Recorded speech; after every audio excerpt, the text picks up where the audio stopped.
Now the nights are getting colder and winter's coming soon. I'm gonna sit out in the sunshine drinking red wine in the afternoon. We can talk about the old days. Greetings everyone, and welcome back to Discover Your Inner Grape Hotline. I'm your host Merlot Maureen, and we're here to have another fun little chat about wine types. The format's going to be a little bit different today because we're not going to be taking a call. What we're going to do is discuss an email that I received recently that I think deserves some attention.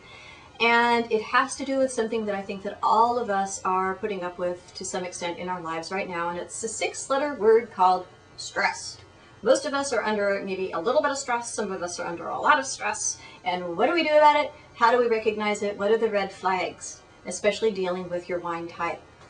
I received an email from Diane in San Diego, who happens to be a Champagne, and her husband Jeff is also a Champagne. And Diane comes home from work one day, and she walks in the house, and Jeff is just coming out of the bedroom, and he was in there going through their closets, organizing everything. I mean, the long sleeve shirts were there, and the short sleeve shirts were next, and everything was by color. The shoes were all nicely lined up. He'd even gone to the sock drawer, not a stray in there. They were all mated up and nice and neat. And he was on his way to the kitchen to alphabetize the cans in the cupboard. Diane, being the sleuth that she is, recognized this as totally atypical for his behavior. We're both Champagnes. We're fly by the seat of your pants. Who needs a calendar? Don't need to be on time. Poof, the moment's gone. What's going on here? So, obviously, they need to sit down and chat and find out what the root of the problem is. But here is the red flag. Champagne acting like a totally, excuse the terms, anal retentive person, and that is not normally their personality. So let's take a look not only at the Champagne, let's look at the other wine types and discover what you need to be looking for as far as the red flags, indicating that you're probably under a little bit more stress than is healthy. Because the key word here is healthy. A little bit of stress can be very good. It can give you that oomph, that get up and go to do what you need to do. Too much stress, on the other hand, is not healthy, and it can show itself in a variety of ways, whether that be emotional, physical, not good. So let's take a look at the different wine types and their signals. The Champagne, as we said, who typically likes to live in the moment, likes a lot of action. If all of a sudden they become completely structured and control freaks, you know something is up. And the Cabernet, kind of the opposite. If they become an uncharacteristically fly by the seat of your pants type personality, then you know that something's up. Because typically, a Cabernet under a little bit of stress might become more structured, more scheduled, more controlled, which is fine. Take them, though, over the edge as far as that stress goes, and poof, the calendar's gone. They're not arriving on time, and they could give a hoot about, what their schedule even has in it at all. That is a huge red flag. And what about the Pinot Noir? Well, the Pinot Noir initially is going to become even more competitive, maybe even more independent, a little bit more perfectionist, which can be good qualities if they're trying to get something accomplished, using those to a degree that you're going to have, a very good outcome. But if this again goes over the edge, the Pinot Noir then can become hypercritical, not only of others, but of themselves as well. This can cause a drawing back, kind of an asocializing, and even an almost martyr-like syndrome of poor me. Not pretty. And what about the Merlot? Well, the Merlot, as we know, wants to save the world one person at a time. So when they're under just a little bit of stress, they might initially go into an even more Joan of Arc type role, fixing whatever they think appears to be broken, but push that just a little bit too far, and then what happens is bitterness can creep in. All of a sudden, it's the weight of the world is squarely on my shoulders, no one is doing a damn thing to help, and here I am, again, poor me, and not very pretty. So these are the warning signs that you need to look for. Now, once you discover that this is happening, where do you go from here? What can you do about it?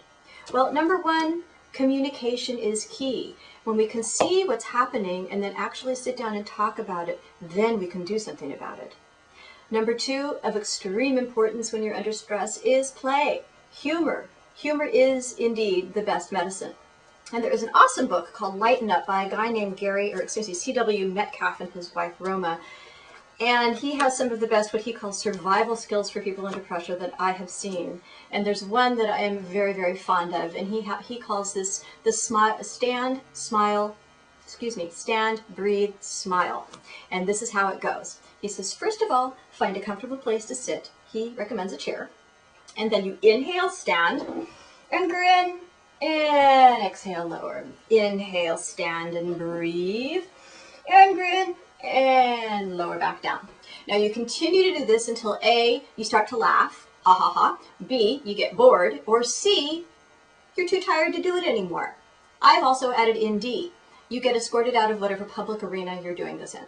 Because there's one really fun place to do this. Let's say you're at the airport, you've been doing a lot of traveling and your plane is delayed yet again and you're starting to get really, really stressed about it. Start doing the stand, breathe, grin.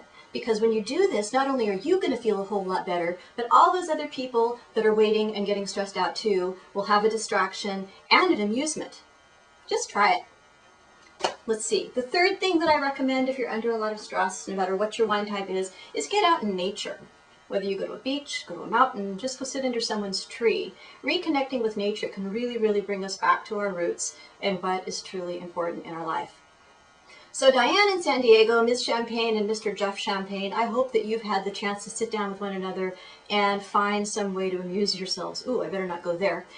Find something that can alleviate the stress that you're under because it's obviously worrying your wife, Diane.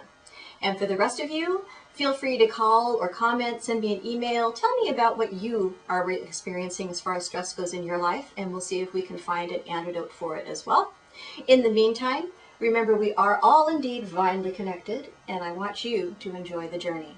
So come see us again soon. This is Merlot Maureen, and Discover Your Inner Grape Hotline. Ciao.